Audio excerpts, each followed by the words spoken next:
छोड़ देती है।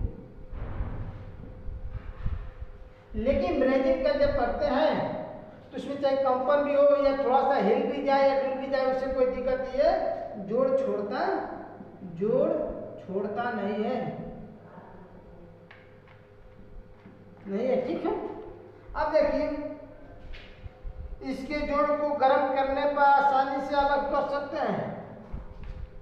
सोल्डरिंग का अगर गर्म करते हैं, सोल्डरिंग के सोल्डर के माध्यम से अगर इसके जोड़ को गर्म करेंगे तो जोड़ क्या होगा, छूट जाता है। जैसे आप रेडियो टेपिंग इत्यादि को जब जाते हैं तार छोड़ना होता है, छुड़ाना होता है, क्या करते हैं, इसको सोल्डरिंग करके क्या करते हैं, अलग कर देते हैं। लेकिन ब्रेजिंग के जोड़ को हम लोग क्या करते हैं, पार्ट्स को जोड़ा जा छोड़ नहीं सकता है, ये आसानी से गर्म करने पर ये छोड़ेगा नहीं, या उसे काट कर निकालेंगे या जबरदस्ती खींच कर तोड़ देंगे, क्योंकि लोहा है तो टूटेगा नहीं, इसका मतलब इसे काट कर निकालना पड़ेगा, ठीक। अब देखिए, इसमें धातुओं के अनुसार अलग अलग फ्लश का प्रयोग किया जाता है। हार्ड लहू सोल्डरिंग में धातु जो हमारे पास धातु है उसके अनुसार हम लोग का जो राड इलेक्ट्रोड का प्रयोग किया जाता है। ब्रेजिंग है, कोई भी प्रकार की कोई भी धातु हो उससे कोई अंतर नहीं है, क्यों नहीं लाल में हम लोग काला ही जोड़ दें। अगर पीले का बर्तन है सफेद के राड से भी जोड़ सकते हैं, किसी भी राड से जोड़ दीजिए, ठीक है। आज का ये चैप्टर समाप्त होता है। थैंक्स।